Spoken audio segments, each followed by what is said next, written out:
Oh, I want to show everyone how to get started playing BumFit, the new card game. This is a tutorial. I'm going to walk you through it and try to explain any little details that come up as they arise. I'm going to start the tutorial. That's the back of the cards, Train, Build, Battle. There are 18 cards total in the BumFit pack of cards. It is a complete game in and of itself. It's a two-player game. There are 4 battle cards. There are 4 train cards, 4 build cards, and 6 move cards. It's a 2-player game. It takes about 15 to 30 minutes to play. It depends on how many rounds you go. There are 4 card types, which we just discussed. There's a train card. The train card is like this. It has little bitty squares, which correspond with workout moves on the card itself. So on this card, I could do any of those squares represent moves. I could do knee-ups. I could do 3 orange knee-ups. I could do a walking lunge. I could do a burpee.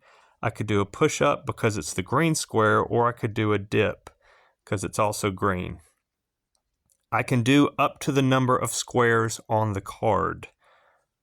That is the most number of squares I'm allowed to do for that card. That's a train card. Why do you use train cards? You use train cards to get your reps up. Reps are a cost. The battle card right here is how you attack your opponent. It has a cost. Right here, there's a cost to attack. The cost is 5. That 5 is how much that card costs in reps, stored reps, to play the card. The card costs 5 to do a damage of 10 attack. Now, it also has a defend, and it also has a cost of 1 and a defense of 2 if it defends that way. So we also have a build card. Build cards are forced workouts. They're kind of like an attack. You play this card to your opponent, and the opponent, no matter what, right off the bat is going to lose 5 points. They're going to be -5 in the hole. To make it a little bit better, they could do any of these squares at the top. They have a blue square, a red square, a blue square, a green square, orange square, red square, blue square. They can do up to 7 additional moves, getting 1 point for each one of those moves based on the moves on the card. So they would come out of this, if they did all 7 moves, they'd come out of it with 2 points because they're going to lose 5 no matter what. So that's a build card. Next, you've seen the battle cards. Next, we have a move card. A move card is played instantly. You play it just to get your reps up. You do that one move, the knee push-ups, and you can do up to 1, 2, 3, 4, or 5 knee push-ups to get your points. You may just want to do 1, save your energy. You may want to do 3. The most you can do is 5 reps on round 1. Okay? So let's just kind of progress, and you'll see it'll start to make sense as we get further along. Okay, so the game is split. The deck is split 9 and 9. So there's 2 piles of 9 cards for a total of 18 cards. Your hand is your roster. Your roster in your hand, or how many you're holding at any given time.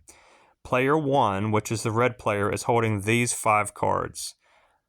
He's holding player 1, the red player, is holding this card, the train card, which he uses to get points. He has an attack, a battle card. He also has a build card, which he can use. He has a move card, and he has another battle card.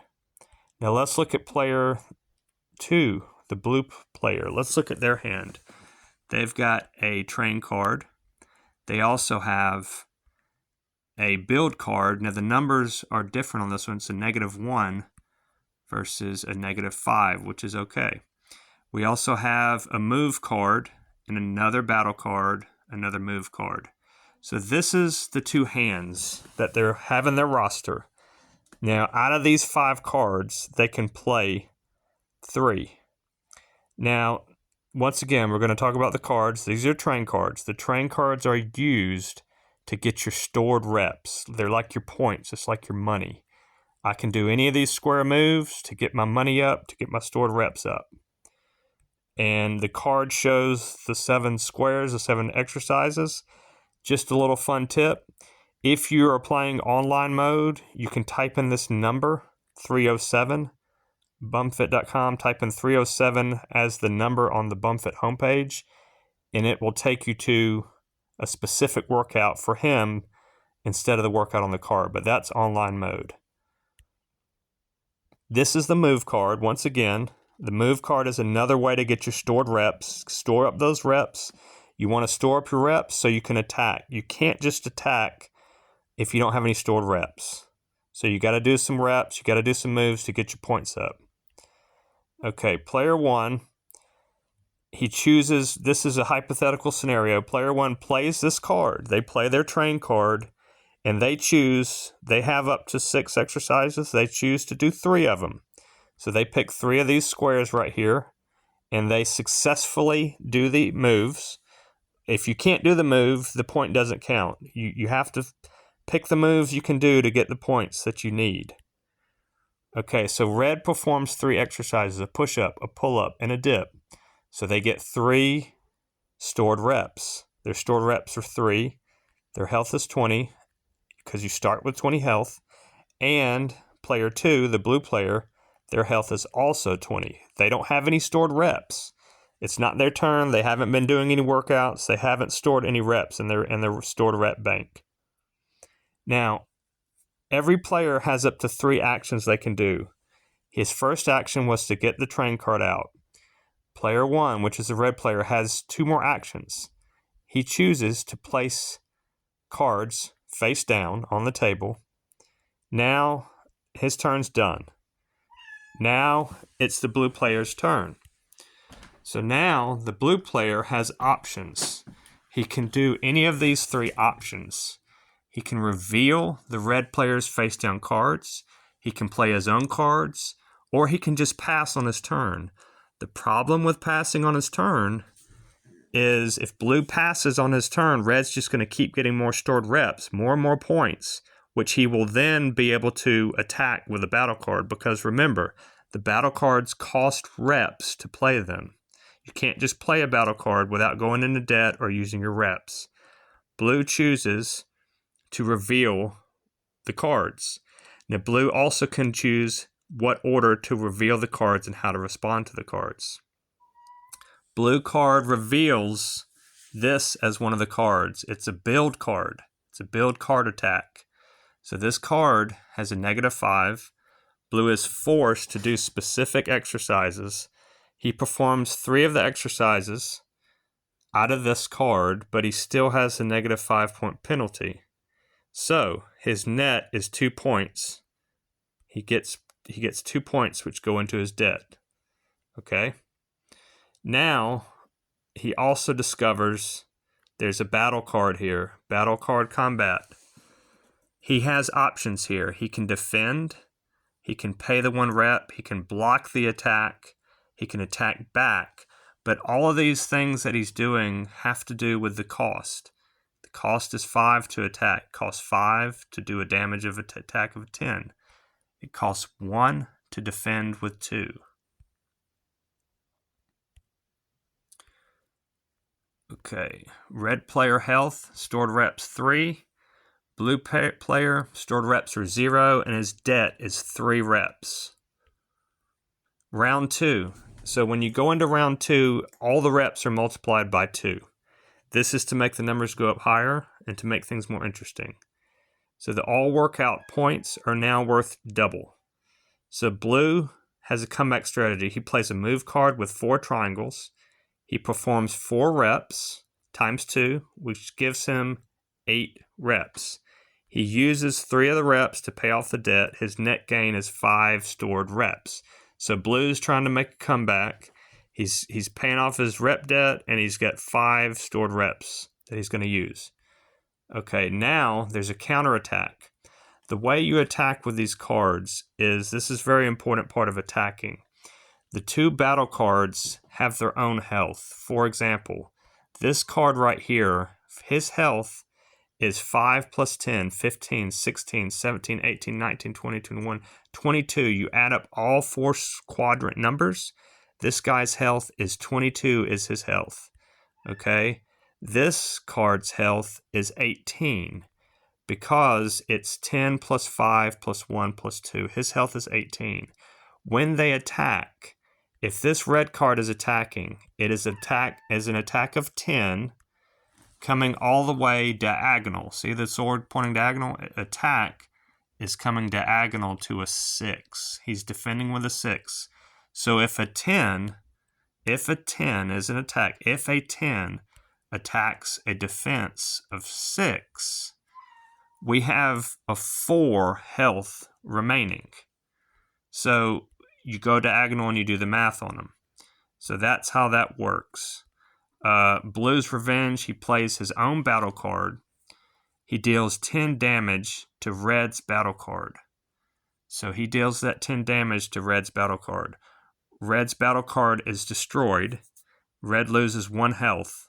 So when the health of the battle card itself is killed, you lose 1 point on the player itself.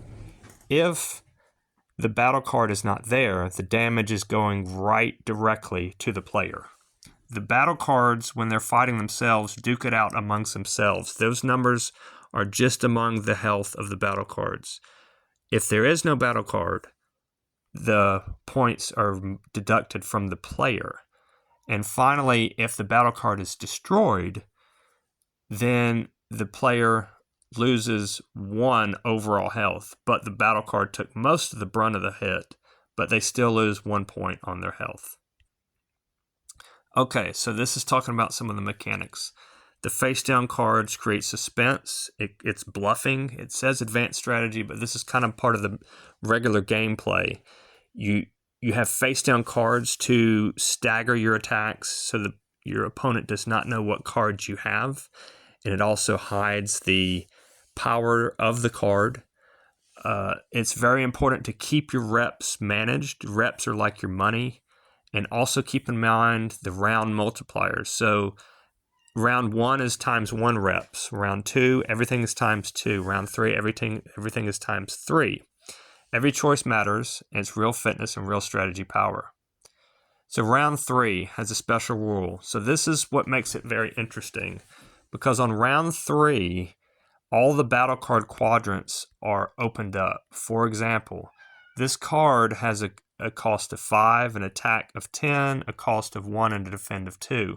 However, if we wanted to make the defense of this guy more powerful, we could say instead of the attack being 10, we're going to make the defense. We're going to make the defense 10. So long story short, any number can be any other number on this. As long as we're working with the numbers on this card, we can rearrange these 4 numbers in any way if we make it to round 3. Now, the reason for that is because some of these cards are not very powerful. This wolf, for example, the wolf is a great defender. He's got a defense of 10. He costs 8 to use, but his attack is kind of lame. He's only got a 2 attack, and he's got a cost of 3 to play that attack of 2.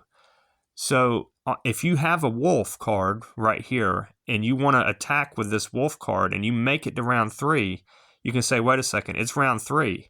So since it is round 3, I'm going to make the attack be 10 right here instead of being the 2 attack. So all of a sudden, a weaker card can become more powerful on round 3.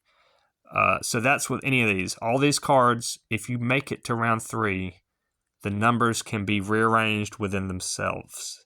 So that makes some of these cards a lot more flexible if you can make it and hold on to round 3. After 3 intense rounds of strategic battle and real workouts, okay, so in this game, they decided to call it after 3 rounds. So red player has a health of 15. His total workout reps were 12. Blue player had his own score as well. So the blue player would win. Both players got a great, amazing workout. And if you were more advanced and you wanted to go another 3 rounds, you could just start over and just keep your score going. You could go round 1 times 1, Round 1, round 2, everything times 2, and round 3, everything times 3. So that is quick overview of the game, how it kind of fits together. Every rep has value, so you can choose the number of reps you're doing. Even if you lose, you're still getting a good workout. The strategy is not so much, it's a combination of the cards you hold and how you play them and when you play them. It's also based on how you store your reps and reserve your reps. This is good overview video. I'm going to do one more video, a separate video, talking about FAQ, common questions and answers that might come up. Thank you and enjoy the game.